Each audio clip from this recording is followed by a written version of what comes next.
예수님께서 공생애 사역을 약 3년간 해 오셨습니다.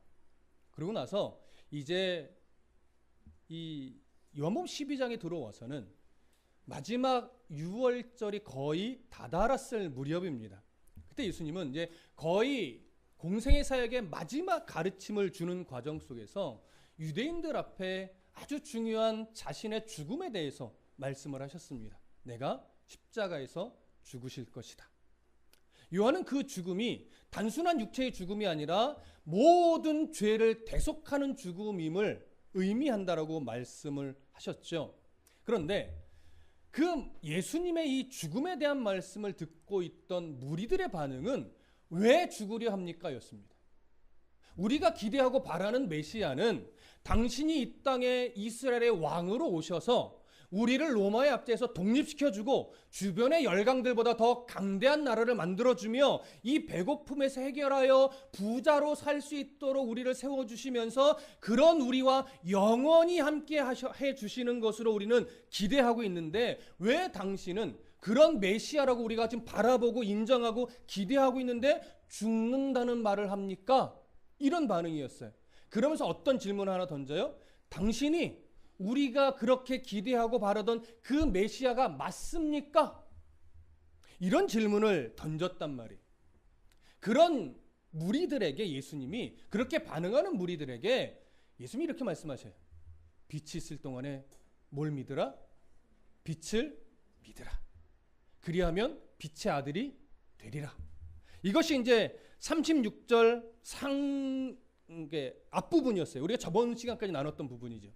이 말씀의 의미는 결국 예수님의 이 죽음의 의미를 깨닫지 못하고 메시아에 대해서 다른 이해를 가지고 있으면서 믿음이 왜곡되어 있는 무리를 야 니들 뭐 하는 짓이야? 내가 너희들을 위해서는 안 죽어. 너희를 버릴 거야. 이런 의미예요? 아니면 내가 그래도 아직 십자가에 내 생명을 내어주기까지 며칠이 남아있으니까 그 며칠의 기간 동안 내가 가르쳤던 이야기들 또 내가 보였던 표적들을 다시 기억하여 나를 믿으라는 요청이었습니까? 요청이었어요. 아직 시간이 남아있다. 내가 아직 너희들과 함께할 시간이 며칠 남아있다. 내가 십자가에 달려 죽어버리면 너희들은 나를 마치 실패한 자로 여기며 나를 비웃으며 나를 조롱하며 진리와 더 멀어질 텐데 그러면 니들이 어디로 가는지도 모르고 멸망의 길로 열심히 달려가는 인생이 될 텐데 그러지 말고 아직 며칠 남아있으니 나의 가르침을 다시 되새겨라. 내가 행했던 표적들이 갖고 있는 의미가 무엇인지를 다시 말씀에 비추어서 생각해 보아라. 그리고 빛으로 온 나를 뭐하라? 믿으라라고 하는 예수님의 간절한 마음이었어요. 그리고 나서 자 오늘 본문 다시 보시면 36절에 그렇게 말씀하신 이후에 자 제가 다시 읽어드릴게요. 너희에게 아직 빛이 있을 동안에 빛을 믿으라. 그리하면 빛의 아들이 되리라. 이렇게 말씀하신 다음에 이제 성경이 뭐라고 증언하냐면 예수께서 이 말씀을 하시고 그들을 떠나가서 수문이라. 여러분 예수님이 왜 그 마지막 말씀 빛의 아들이 될 거야 라고 말씀하시고 그 자리를 떠나서 숨으셨을까요? 지금 그 무리들이 예수님의 이 말씀을 이해한 거예요? 이해하지 못한 거예요? 긍정적으로 반응했어요? 부정적으로 반응하고 있어요? 부정적으로 반응하고 있어요. 그런데 예수님은 아직 로마 병사들에게 붙잡힐 때가 아니에요. 아직 며칠 더 남았어요. 그래서 그 마지막 안타까운 말씀을 해주시고 그들을 떠나서 잠시 숨으셨습니다. 아마도 정확하진 않지만 사람들이 없는 베다니로 가셔서 주님 하나님이 작정하신 때 그 며칠간의 때가 차기까지 조용히 기도하신 것으로 여겨집니다.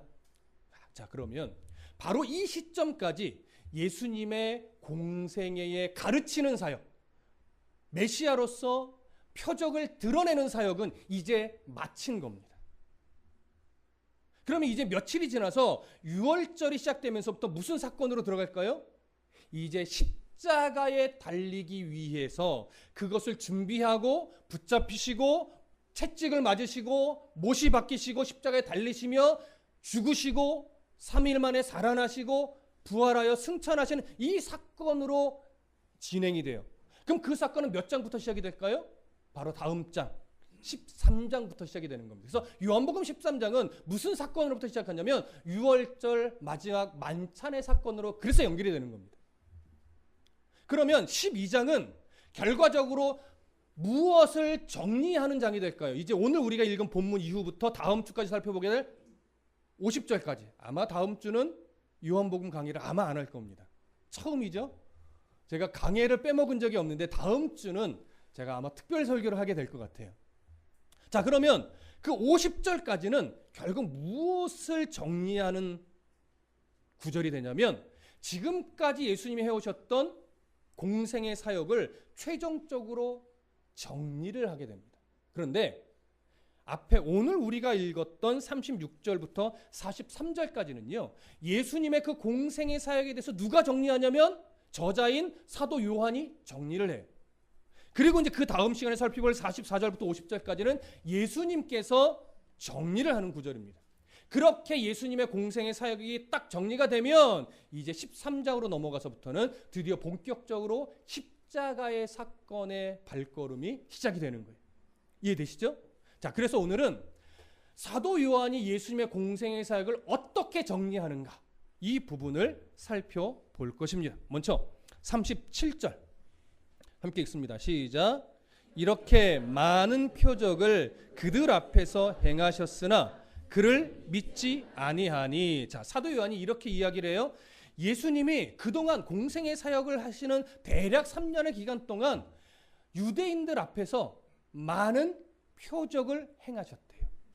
여러분 요한복음에는 예수님의 이 표적이 몇 가지 기록되어 있죠? 대표적으로 7가지가 기록되어 있습니다.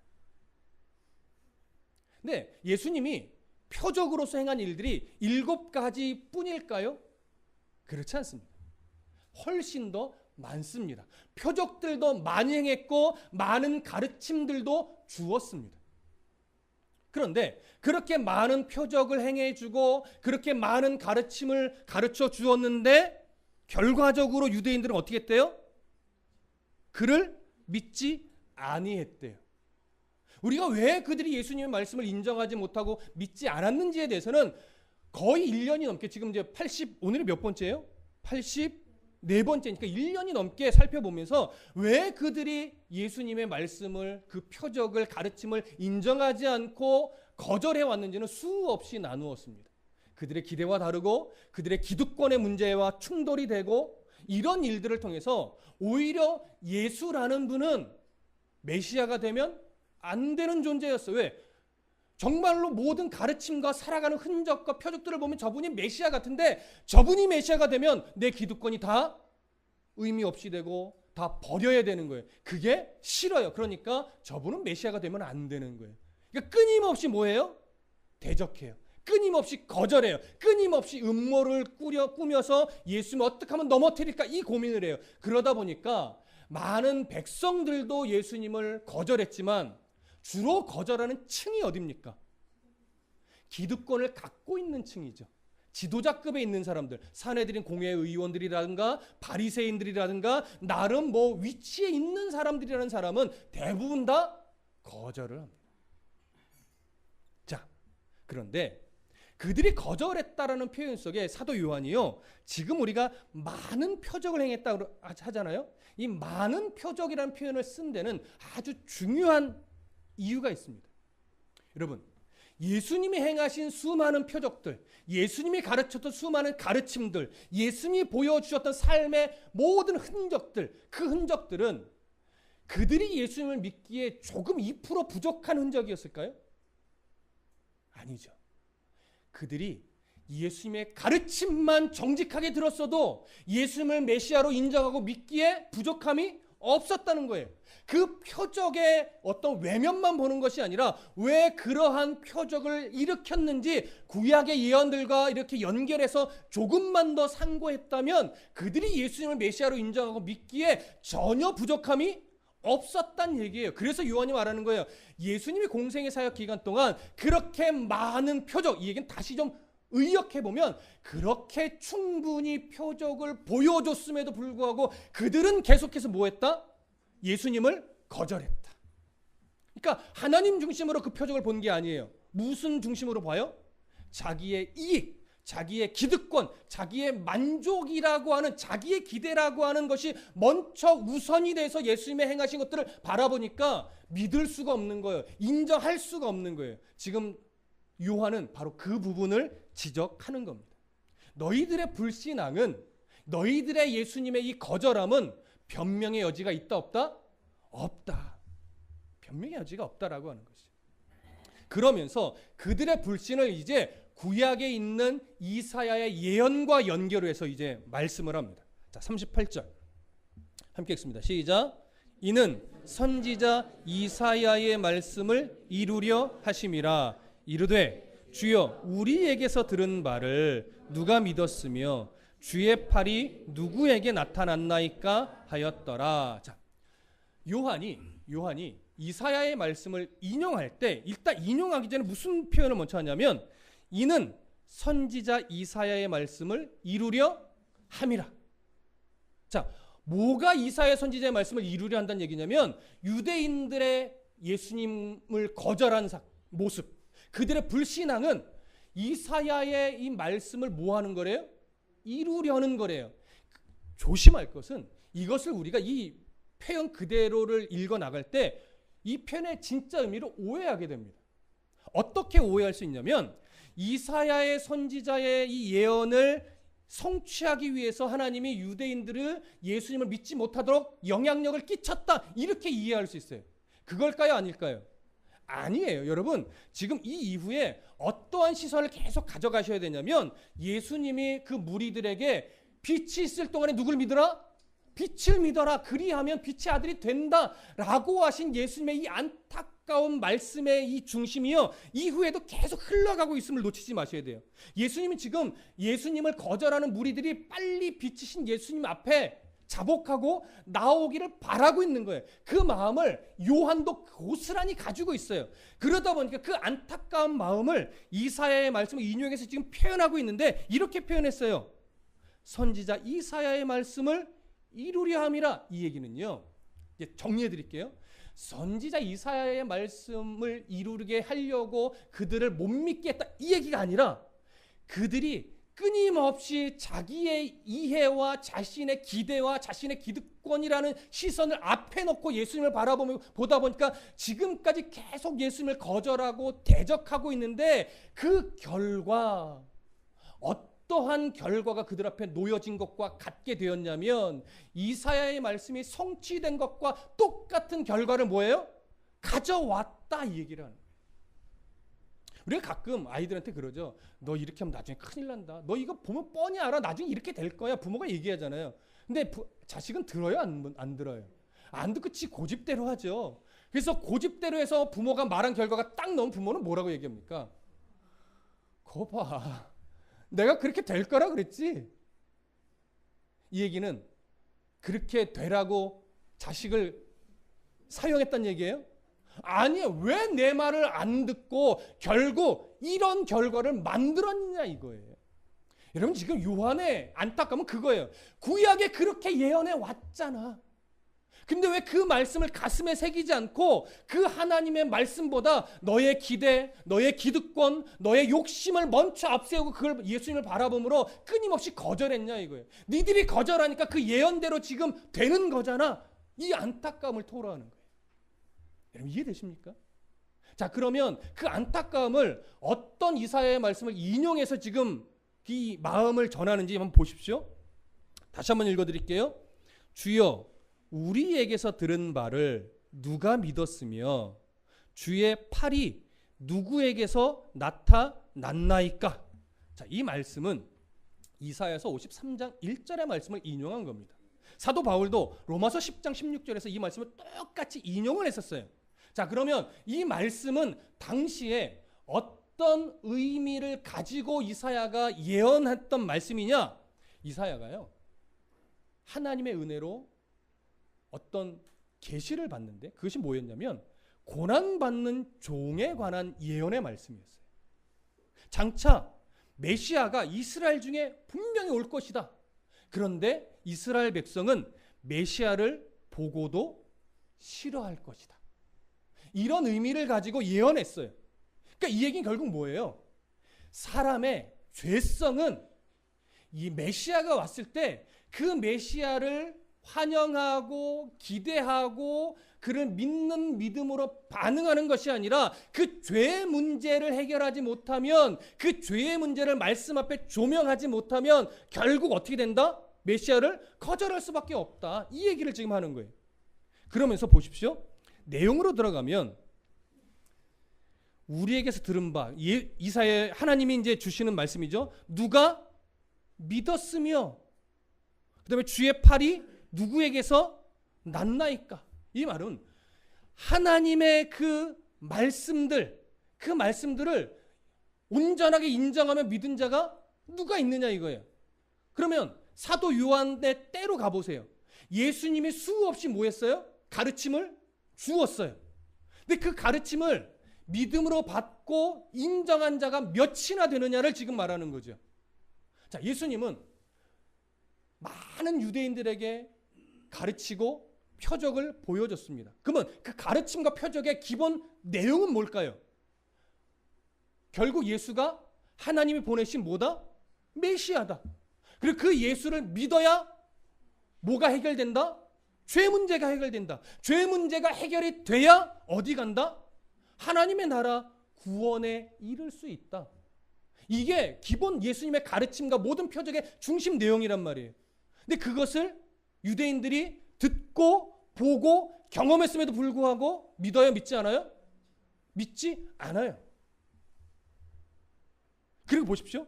이 얘기를 해요. 주의 팔이 누구에게 나타났나이까? 여러분, 주의 팔이라고 하는 구약적 이미지는 뭐냐면 하나님의 능력이에요. 주의 팔은 하나님의 능력을 상징합니다. 그럼 여기서 말하는 하나님의 능력은 어떤 능력을 말하는 걸까요? 죄인된 우리를, 죄의 문제를 해결하여 구원에 이르게 할 수 있는 유일한 능력자 누구? 하나님. 그런데 그 구원에 이르게는 하나님의 능력이 누구를 통해서 세상 가운데 나타났을까요? 예수 그리스도를 통해서 나타났단 말이에요. 예수 그리스도를 통해서 어떠한 모습으로 나타났을까요? 표적이라고 하는 모습으로 나타나서 보여줬단 말이에요, 유대인들에게. 그러면 유대인들이 이사야의 예언이라든가 구약 성경 곳곳에 배어있던 그 말씀을 정직하게 자기의 기득권 다 내려놓고 정직하게 바라보고 적용만 했다면 예수님을 통해서 하나님의 구원의 능력이 지금 저렇게 드러나고 있구나. 날 때부터 소경된 자의 눈이 띄어지고 죽었던 나사로가 다시 살아나고 이런 일들이 일어나는 것을 보니 저분이 정말 메시아가 맞구나 인정한다면 그에게 어떤 모습으로 나와야 돼요? 내가 죄인입니다. 나를 구원하소서. 이렇게 나오는 게 당연한데 자기의 욕심과 기득권이 너무 앞서 있고 그것을 놓치지 않으려고 하는 탐심이 너무나 강하니까 예수를 메시아로 인정해야 안 해요? 안 해요. 지금 그걸 지적하는 겁니다. 너희들 앞에 충분히 가르침이 주어졌고 너희들 앞에 충분히 표적이 보여줬다 이거예요. 그런데도 거절한 건 누구다? 너희들이다. 그러니까 이 변명의 여지가 없는 겁니다. 그걸 정확하게 지금 지적을 해줍니다. 자, 그리고 나서 이사야 말씀 한 구절 더 인용을 하는데 39절과 40절 함께 읽습니다. 시작. 그들이 능히 믿지 못한 것은 이 때문이니 곧 이사야가 다시 일렀으되 그들의 눈을 멀게 하시고 그들의 마음을 완고하게 하셨으니 이는 그들로 하여금 눈으로 보고 마음으로 깨닫고 돌이켜 내게 고침을 받지 못하게 하려 함이라 하였음이더라. 자, 이 구절도 좀 어려운 구절이에요. 잘 들으세요. 사도 요한이요. 이사야의 말씀을 인용해서 그들이 예수님을 거절한 거야 라고 하는 사실을 정확하게 지적을 해줬는데 그러면서 그들이 거절할 수밖에 없었던 원인을 다시 한번 끄집어내요. 자, 보세요. 40절. 이 40절은 이사야 6장 10절의 말씀을 인용한 건데 그들의 눈을 멀게 하시고 그들의 마음을 완고하게 하셨으니 이는 그들로 하여금 눈으로 보고 마음으로 깨닫고 돌이켜 내게 고침을 받지 못하게 하려 함이라. 자, 이 말씀을 그냥 액면 그대로 봐버리면 어떤 의미가 될까요? 그들이 예수님 앞에 하나님 앞에 고침을 못 받게 하려고 하나님이 그들의 눈을 어떻게 한 거예요? 하나님이 멀게 만든 거예요. 그리고 또 그들의 마음을 어떻게 하나님 만드신 거예요? 완고하게 만든 거예요. 그러니까 사람에게는 잘못이 있어요, 없어요? 없어요? 없는 것처럼 보이는 거죠, 그렇죠? 그렇게 오해하게 된단 말이에요. 이게 뭐야? 이렇게 되는 거예요. 아니, 하나님이 눈을 멀게 하고 마음을 완고하게 하셔서 예수님 못 믿게 만든 거네? 고침받지 못하게 만든 거네? 이렇게 이해할 수 있는 거예요. 자, 그러면 이사야 시대에 예수님 왜 이렇게 이사야에게 말씀을 주셨는지를 좀 알아야죠. 이걸 모르니까 문자적으로만 자꾸 보게 되는 거예요. 자, 이사야 시대에 하나님은요, 선지자들을 수없이 보내서 그들의 죄를 뭐 하셨을까요? 지적해 줬어요.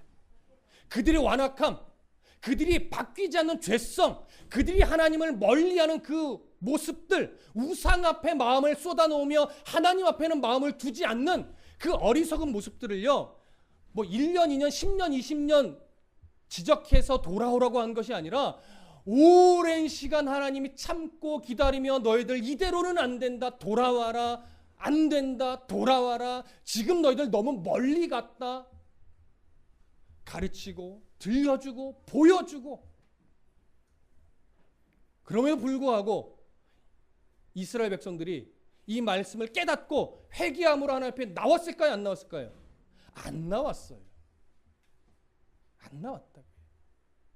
안 나오니까 하나님이 이사야에게 무슨 말씀을 주냐면 그들의 눈을 멀게 하시고 그들의 마음을 완고하게 하셨다.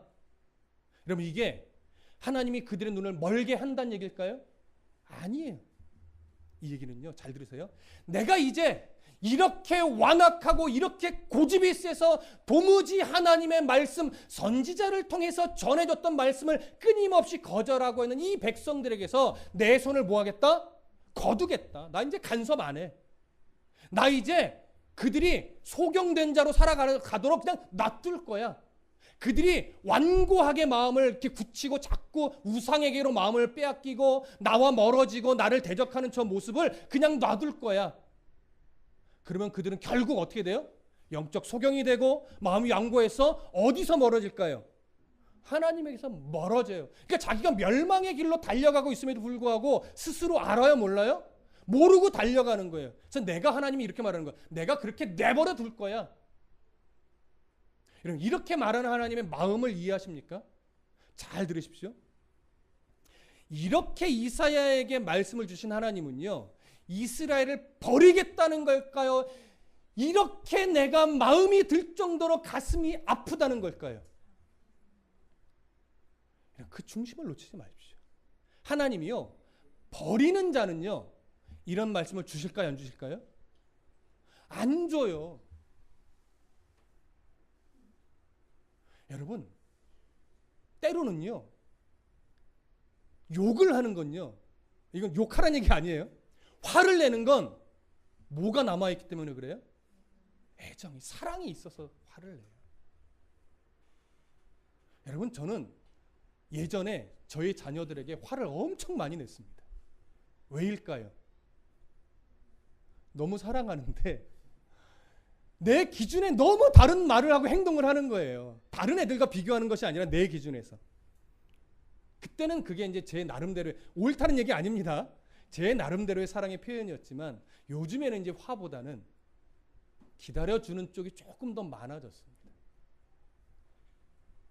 근데 그래도 여전히 잔소리는 할까요, 안 할까요? 해요. 왜요? 사랑하니까. 그런데 길에 가는 다른 애들이 길거리에서 청소년들이 담배를 피고 있거나 이상한 짓을 하거나 쓰레기를 버리면 속으로는 어휴, 저놈의 자식, 저게 뭐 하는 짓이냐라고 하면서 이 눈빛으로라도 레이저를 쏠까요, 안 쏠까요? 안 쏘는 게 아니라 못 쏴요. 요즘에는 못 쏴요. 그것도요, 한 두세 명만 모여 있어 보세요. 못 쏴요. 그게 세상이에요. 그러나 만약에 그 두세 명 중에 내 자식이 있다면 제가 어떻게 할 거예요? 달려가죠. 왜요? 사랑하니까. 하나님이요, 성경에서 끊임없이 이스라엘 향해서 내가 너희를 버린다, 내가 너희를 신경 안 쓴다, 내가 너희를 그냥 찢어버린다, 이 얘기는요 뭐냐면 그만큼 내가 안타깝고 속상하니 뭐하라는 얘기일까요? 돌이키라는 얘기예요. 그러니까 이사야의 이 말씀을 그냥 요 말씀만 보면 뭐야 하나님이 이스라엘 버리겠다는 거 이렇게 생각하지만 왜 이렇게 말씀하셨는지 당시 상황으로 들어가면 버리겠다는 것이 아니라 제발 좀 내 마음을 깨닫고 돌아오라는 거예요. 왜 이렇게 네 욕심에 사로잡혀서 나를 못 보냐? 왜 이렇게 네 교만에 사로잡혀서 내 마음을 깨닫지를 못하냐라고 하는 하나님의 절절한 표현, 마음의 표현이 이렇게 주어진 거란 말이에요. 여러분 이해되십니까? 그래서 보십시오. 41절 함께 읽습니다. 시작. 이사야가 이렇게 말한 것은 주의 영광을 보고 주를 가리켜 말한 것이라. 자, 이사야가 이렇게 하나님의 가슴 절절한 말씀을 이렇게 전달한 이유는 이사야도 그 말씀을 받으면서 뭘 봤대요? 주의 영광을 봤대요. 그럼 이사야가 예수라는 이름을 알았다는 얘기일까요? 아니요. 예수라는 이름을 알았다는 얘기가 아니에요. 이사야는요, 하나님의 이 말씀을 들으면서 하나님이 언젠가 진짜 메시아를 보낼 것이구나 이걸 알아요. 깨달아요. 그런데 메시아를 보내는데 왜 그냥 보내는 것이 아니라 이 버리지 못하는 죄성, 없어지지 않는 죄성, 끊임없이 하나님을 대적하고 하나님의 마음을 깨달아 알지 못하는 그 이스라엘 백성들을 사랑하셔서 그들의 죄 문제를 메시아에게 고난을 받게 하심으로 하나님이 해결하시겠구나. 이걸 깨달은 거예요. 여러분 요한복음에 끊임없이 나오는 주의 영광은 뭐예요? 십자가예요. 하나님이 예수 그리스도에게 주실 영광, 예수님이 하나님의 뜻을 깨달아 알아 자기가 취할 영광은 십자가에서 자기 생명을 내어주는 거라고요. 이사야가 바라본 주의 영광도 예수라는 이름은 몰랐지만 하나님이 메시아를 보내서 그를 고난받게 하심으로 하나님이 영광되게, 영광 뭐예요? 이 죄 많은 백성들을 구원에 이르게 하도록 하나님이 만드시겠구나, 이걸 알았단 얘기예요. 그러니까 이렇게 하나님 말씀 그들의 눈을 멀게 하고 그들의 마음을 완고하게 했다는 얘기는 하나님이 너무나 안타까워하시는데 사람에게는 그 죄 문제를 이길 힘이 있다 없다?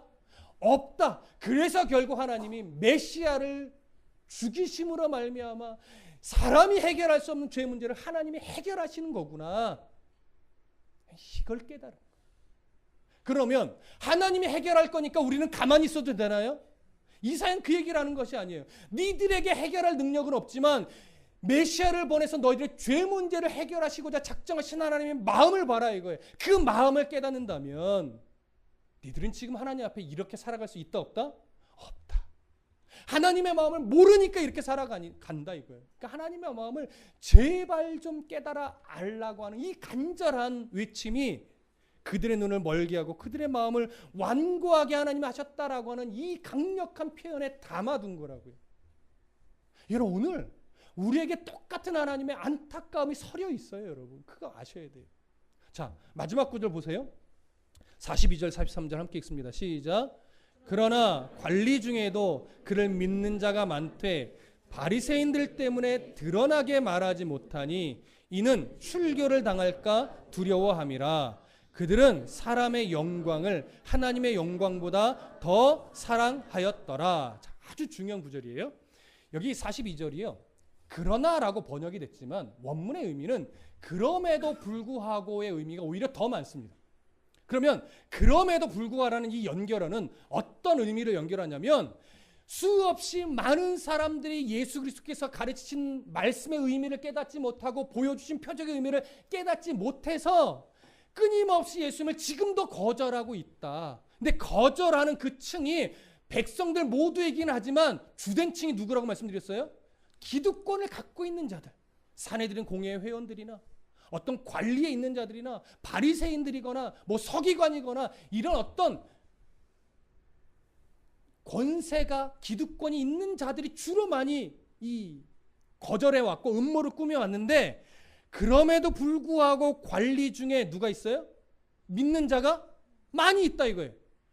여기까지는 좋은 거예요. 그렇죠? 그런데 이제 요한의 안타까움이 이거예요. 그런데 많은데 바리새인들 때문에 드러나게 말하지 못해요. 마음속으로는 믿어져요. 마음속으로 인정이 돼요. 그런데 나 그 예수를 믿어요. 나 그 예수를 인정해요. 왜 죽이려고 합니까? 라고 말을 꺼내요, 못 꺼내요? 못 꺼내요. 속으로만 믿어요. 그러고 나서 왜 그러냐면 출교를 당할까? 뭐 하기 때문에? 두려워하기 때문에. 여러분, 당시 출교라는 건 어떤 의미라고 했습니까? 회당에서 쫓겨나는 건데, 회당에서 쫓겨난다는 얘기는 단순하게 제사를 못 드린다는 것이 아니라 당시 사회에서 구성원으로서의 역할을 다 박탈당하는 거예요. 어떠한 경제적 활동도 할 수 없어요. 이스라엘 민족으로 인정도 못 받아요. 그러니까 그들에게서 멀리 떨어져서 자기들끼리만 살아야 되니까 경제적으로 문제가 생겨요. 모든 기득권을 다 포기해야 돼요. 어쩌면 이스라엘 지경 안에서 못 살게 될 수도 있어요. 이방인의 사회로 도망가야 될 수도 있어요. 이것을 포기하기가 쉬울까요? 어려울까요? 이건요, 순교보다 어려운 거예요. 자기들의 모든 삶의 터전을 포기해야 돼요. 그동안 누려왔던 모든 기득권을 다 내려놔야 돼요. 자기가 가지고 있는 재산도 뺏길 수도 있어요. 오직 예수만 바라보고 모든 걸 포기하고 살아야 돼요. 때로는 죽음의 위협 앞에서도 신앙을 지켜야 될 수도 있어요. 결코 쉬운 일이 아닙니다. 사도 요한은요, 그러한 상황을 이해할까요, 못할까요? 이해해요. 충분히 이해해요. 그렇지만 자 보세요. 43절 함께 읽어봅니다. 시작. 그들은 사람의 영광을 하나님의 영광보다 더 사랑하였더라. 그럼에도 불구하고 그들이 떳떳하게 나는 예수님을 믿습니다라고 드러내서 말을 못하는 것은 표면적으로는 출교가 두려워서이지만 결국 그 내면으로 들어가 보면 하나님의 영광보다 그에게 있어서는 아직도 사람의 영광을 취하는 것이 더 중요했기 때문이라는 거예요. 자, 이것은 그렇게 신앙을 드러내서 표현하지 못하는 믿음이 속으로만 있었던 관리들을 책망하는 걸까요? 안타까움으로 지금 결단을 요구하는 걸까요? 여러분, 책망 아닙니다. 오해하지 마십시오.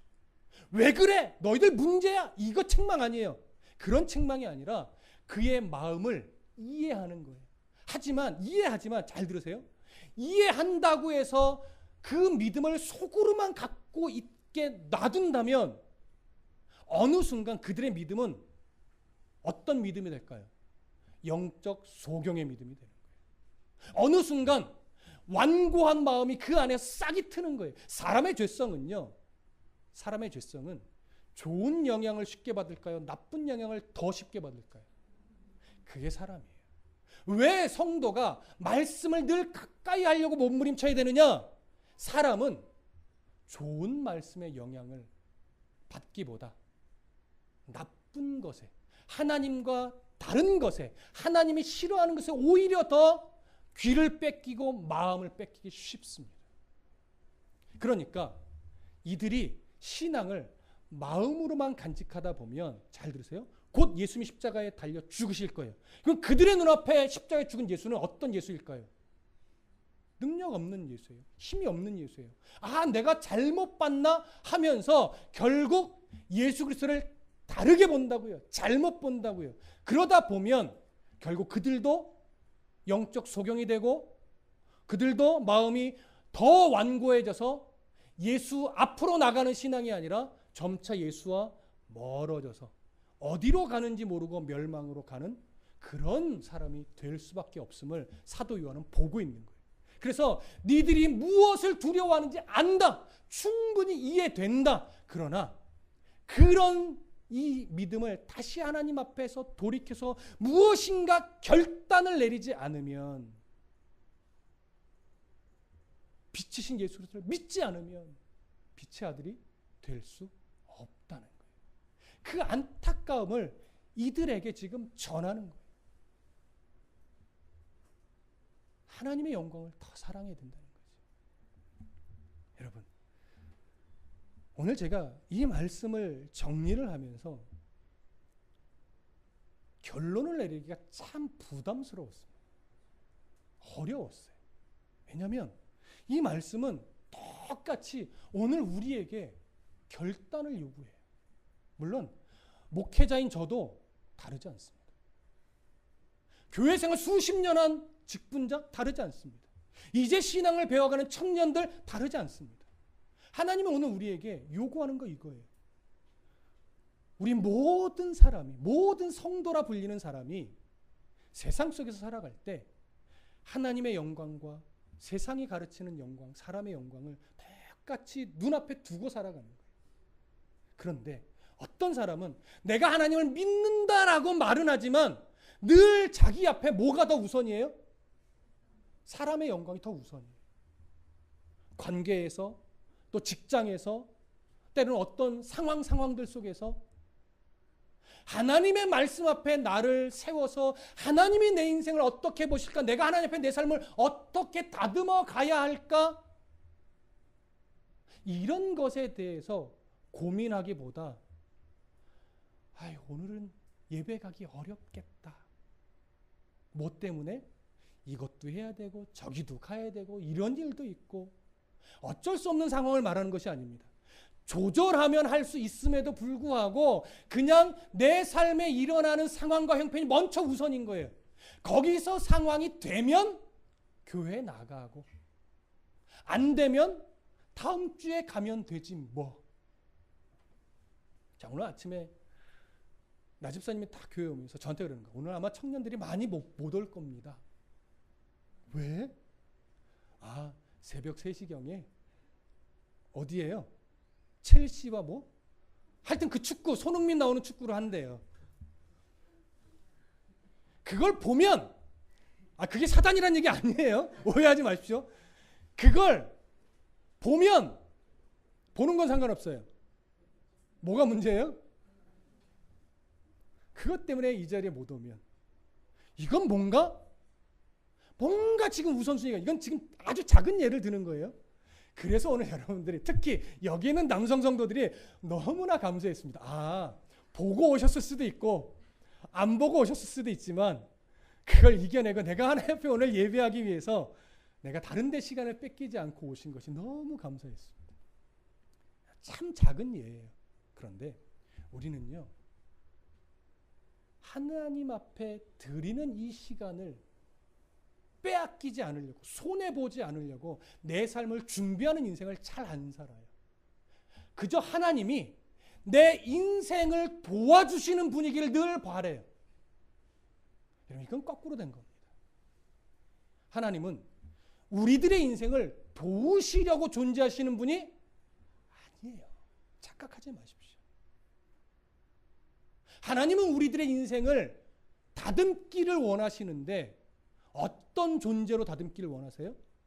하나님의 나라의 백성답게, 하나님의 자녀답게 우리를 다듬어 내시길 원하시는 거예요. 그런 자녀이기 때문에 때로는 세상 속에서 높여도 주시고 때로는 낮추시기도 해요. 많은 것을 주시기도 하고 때로는 거두시기도 해요. 건강을 주시기도 하고 때로는 건강을 안 주시기도 해요. 하나님의 중심을 못 보면 주실 때, 높이실 때, 건강하게 하실 때는 감사하지만 거두어 가실 때, 낮추실 때, 건강을 빼앗을 때는 뭐예요 하나님 하면서 원망하는 게 우리의 죄성이란 말이에요. 그러니 여러분, 그 죄성을 말씀을 통해서 지적받지 못하면 점차 우리들의 귀와 눈은 어디로 흘러갈까요? 괜찮아, 괜찮아, 괜찮아. 교회만 나오면 돼. 괜찮아, 괜찮아. 여러분, 신앙 교회만 나오면 될까요? 여러분, 교회 안 나오는 것도 문제가 맞습니다. 왜? 하나님의 말씀을 안 들어도 잘 살 수 있는 사람은 없어요. 세상에서 성공 얘기를 하는 게 아니에요. 하나님의 말씀이 없으면 하나님의 마음을 알 수 없습니다. 하나님의 마음을 모르면 세상에서 아무리 높은 자리에 올라가고 돈을 많이 벌고 승승장구해도 하나님이 기뻐하는 삶을 살 수 없어요. 그래서 멀어지는 거예요. 하지만 하나님 앞에 예배 자리에 나와도 하나님의 말씀이 내 삶을 바꾸시는 말씀으로 나를 순종하는, 내가 순종해서 그 하나님의 앞에 바르게 서는 이 싸움이 없는 예배라면, 그 싸움에 대해 관심이 없는 예배라면 별로 그 예배는 의미가 있어요, 없어요? 없어요. 오늘 우리에게 요구하시는 거예요. 예배를 몇 번 드렸냐 이 문제가 아니라 네 안에 있는 하나님, 네가 바라보는 하나님, 네가 믿음의 대상으로 여기고 있는 그 하나님은 너희가 믿음으로 살아갈 때 하나님의 영광을 우선순위에 두는 믿음이냐, 아니면 아직도 여전히 사람의 영광을 우선순위로 두는 믿음이냐. 그 경계선에 우리는 늘 서 있는데 어떤 선택을 할 거냐는 거예요. 너무나도 믿음을 마음에만 두시는 분이 참 많습니다. 목사들도 때로는 강단에서 그럴듯하게 외치지만 목사의 믿음이 마음에만 있는 경우도 있어요. 이제는 깨트리셔야 됩니다.